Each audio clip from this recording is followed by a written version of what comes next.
That don't smell like dirty clothes. What do you mean?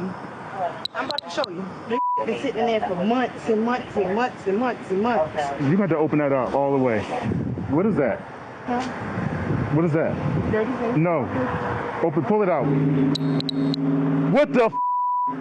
Get the f***ing in! Push your hands up! Med rutinsko prometno kontrolo policija ustal avto brez registracije. Na prvi pogled nič posebenega, a na to vonj, neznosen, vse preglasi. Policist stopi bliže, vpraša žensko za dokumente in potem odpre prtljažnik. V njem je kovček. Ko ga odprejo, najdejo razpadajoče truplo deklice.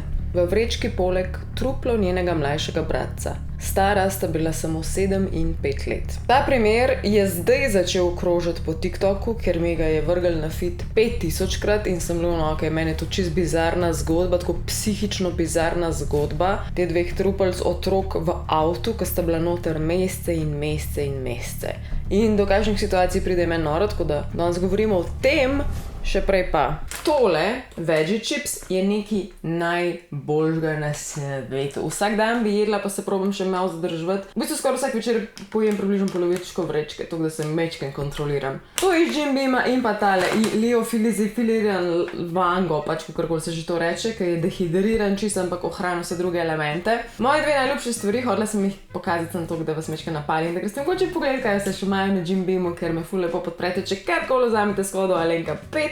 Link imate dol v opisu, to je pa to, kar vam bom danes težila. Gremo čim hitreje naprej v ta video. Zavrtimo čas v juli 2021 v Marylandu, Essex, Anglija. Ustal je avtomobil, ki je neregistriran in nezavarovan. Voz ga 33-letna Nicole Johnson. Policija je ustal zaradi tega, ker je šla majčkeno prehitro. Najprej vse skupaj zgleda kot normalen postopek. Ustavijo jo, ona pri sebi nima potrebnih dokumentov, ne more predložiti registracije, zavarovanja ali pa česarkoli podobnega.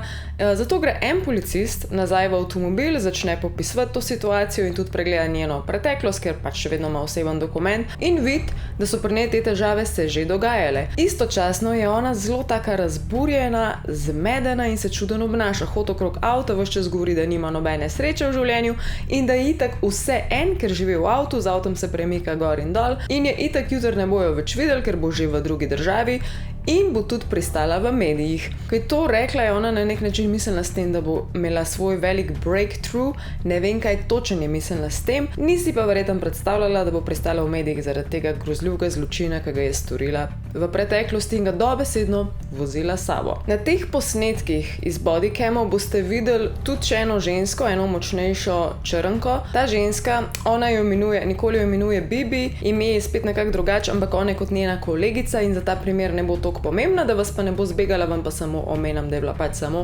sopotnica v tem avtomobilu. Najprej nekaj o teh dveh otročkih, ki sta bila noter v avtomobilu. Bila je Jocelyn, stara 7 let in pa Larry, star 5 let. To sta bila otroka, hčerka in sin od njene sestre. Njeni sestri je bilo ime Kelly Johnson in je imela tudi pač popolnoma neprimeren življenjski status, bila je na nek način brezdomka, imela je tudi težave z bivšim partnerjem, ni bila sposobna preživljati teh otrok in jih je v bistvu kot družinski dogovor dala svoji sestri. To ni bilo niti prek nekih teh socialnih pravil, kakor bi mogli iti, ampak je bilo preprosto samo dogovor, kao jaz ne moram, ti jih prevzem, bova toliko na vezi, da se slišva, da je z njimi vse v redu. Ta sestra teh otrok potem ni več videla že celo večnost, ker jih itak ni mogla, ker sta bila mrtva, ampak sestra oziroma Nicole je trdila, da sta ok, da sta živa in zdrava, imela sta tudi videokole, ampak je pač ves čas igrala to igro, da je vse ok. Kot vidite, tudi Nicole ni imela nekih idiličnih življenjskih pogojev. Je pa tisti moment, ko je izvedela, da lahko prevzame te dva otroka, torej njeno nečakinjo in nečaka, je to rekla, kot super je, imam novo priložnost za ljubezen oziroma kada se lahko na ta način izkaže in pač živi svoj best life. Temu je sledilo to, da Nicole očitno ni znala delati z otroki, ni bila tudi psihično ready za to, niti denarno na noben način ni bila ready za to in jih je veliko kaznovala s tem, da jih je ali malo pretepala ali pa kaznovala s tem, da sta bila pač lačna, z lakoto, nista dobila hrane. Sosedje so občasno slišali otroški jok krike, kričanje odrasle osebe, ampak niso pa tega posebej prijavljali takrat, pa tudi mislili so, da te otroci so pač pri njej, ampak samo občasno, ne pa tako za nedoločen čas. Torej, medtem ko je en policist v avtu urejal dokumente in preveril, kdo sploh ta Nikoli je in zakaj že ima neko preteklost teh prekrškov, ona gre kar samo od sebe nazaj in odpre prtljažnik. Tisti drug policaj, ki sta vedno v paru, je bil pa tam bliže avtomobilu in je nekaj zavohal. Ta von mu je bil znan. On je bil policaj, pozna von po gnijočemu mesu, pozna von trupla. In je prišel nazaj do tega policaja v avtomobilu in rekel, tole mi je sumljivo, moj instinkt prav, da moramo to preveriti, gremo ji reči, da pokaže, kaj je v temu prtljažniku. Nikoli je medtem prepričana, da jo pač njen avto itak zaplenil, ker je obviously nezavarovan, neregistriran in se sekira in ona vmes še vpraša, pa sedi na pločniku pa sprašuje, avto a boste prtljažnik tudi preverili, ker obviously tudi če je ful močno si zanikala to idejo, kaj je naredila in da so noter trupla, je pač vse zavedala. Policista pa gledata v tisti prtljažnik, ki ima sumljiv in noter je ogromen smeti, plastenk in pa kovček. Kovček niti ni tako dobro viden, ker je vse skupaj zavito tako en kup enih vreč, odej, oblačil, ampak tam ven prihaja tisti neznosen von. In njej kažejo, kao dej to odpri, hočemo videti. Tle ratejo že osorni do nje, ker imajo res močen občutek, da nekaj ne štima. Pretty sure, da mora biti neki mrtvega noter, tudi če bi mogoče na koncu pes ali pa mačka še vedno. In ona je ful časa zavlačevala, ker je vedela, da bojo prišli do nečesa groznega in je probala na vsakem koraku skoraj reči, ja, to je to, sej odpiram, kao, puste me primir. Najbolj boste itak videli posnetku, ampak ja, teh odej in lajerjev je bilo ogromno. Potem začne že govoriti, ja, sej z otroki živimo v avtu, to so njihova umazana oblačila, to se je mesece nabirali, zato toliko smrdi. Na eni točki reče, da je to od njenega moža, umazana oblačila, pač kar neki bluzi. Policista najbolj zanima, kaj je noter v kovčku in dokler ona tega ni totalno zvlekla ven in odprla do zadnjega lajerja in niso pustili in niso dali miru. In ko je zadnji lajer res odprla, vidijo potem tisto truplo 7-letne deklice. Ko policista padete v tisti šok, eden misli, da je mogel kuj bruhat, eden laufa za njo, jo aretirajo, ona pač kriči po svojo. Glavno, res je prav tako grozljivo je bilo to gledati.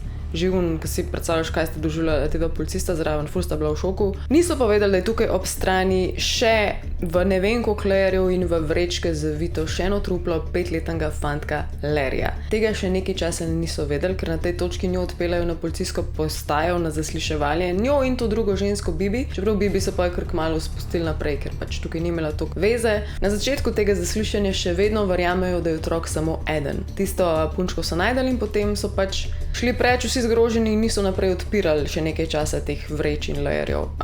Na tej točki Nikoli že govori v množini. Ona govori my kids and me, my kids in the car. Pač dejansko govori v množini, ampak noben ni tako iz prve pomislil, zakaj govori v množini. Ne dolgo časa zatem so pač odprli tudi druge vrečke in so prišli noter in so rekli, we have to know what happened with those kids. In ona že tako reče, kids, kao, a ste ugotovili, da je množina, ne? In on tako, ja, pač smo najdeli še fantka.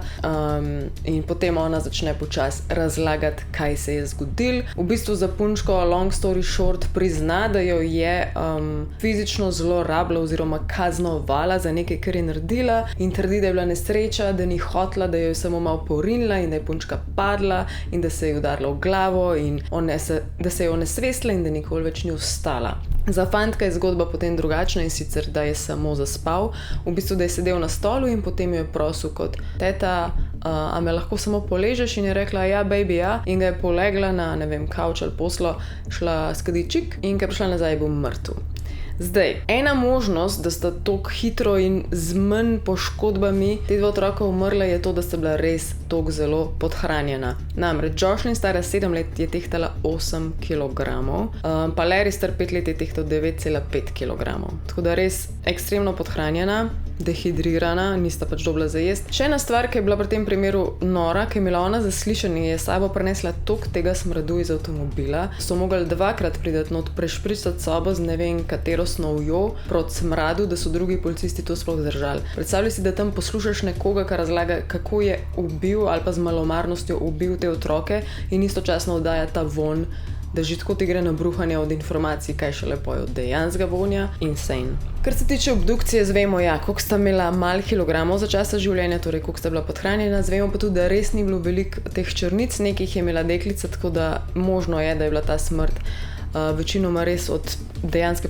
podhranjenosti. Najprej je pač umrla deklica in jo je potem res dolgo časa imela tudi shranjeno doma, ker je takrat imela neko stalno prebivališče v Essexu, potem pa res dolge mesece v avtomobilu. Trupli je Nicole precej časa hranila še doma v stanovanju, enega je imela v kufr stlačenega, druga med te vrečke in potem šele naknadno preselila v avtomobil, kjer sta se potem dobesedno marinirala v vročini, na soncu, v vseh možnih temperaturah. Nicole prizna, da je Joshlin, torej deklico, udarila, ko se je potem unesvesila leta 2020, maja 2020, in je potem pa 2 meseca kasneje pa kao deček zaspal. Od takrat naprej do tukaj julija 2021 jih je ona pač imela pri sebi shranjene na vse možne načine. In edin zagovor oziroma pojasnilo je bilo, da je rekla I was overwhelmed, I didn't know what to do. Že je bila toliko polno glavo imela, da ni vedela, kaj sploh narediti. Ampak potem njeno sojenje ni šlo tako dobro čez, hvala Bogu, ker je popolna malomarnost in to se je videlo tudi iz njenih brskanj online. Ona je brskala, kako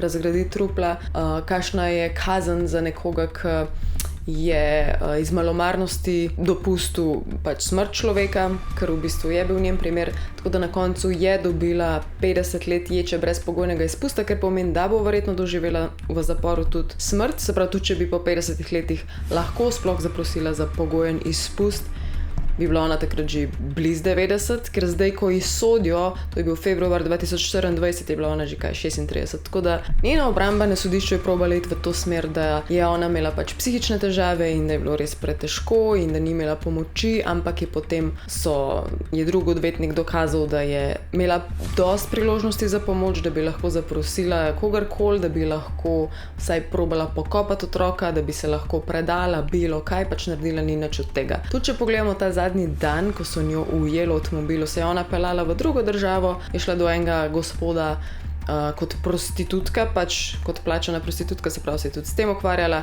tako da veliko stvari počela, ni pa reševala teh dejanskih težav oziroma svojega največjega zločina. Tako da ja, to je ta današnji true crime. Se mi zdi, da največkrat lahko potegnemo ven je to, pa resno mislim, da se zavedamo tega, da če kdaj slišiš nekaj groznega, da če kdaj so nekje eni kriki, pa da se to ponavlja, ali pa da je sam enkrat, pa da čutiš, da nekaj ne štima, poklič policijo, nič te ne stane, sam pač imel boš feeling, da smo mogoče enemu rešil life, dan, karkoli. Lajkajte, naročite se, komentirajte kaj, se gledamo naslednji petek. Pa drugače, uživate kaj na morju, jaz ne grem nič.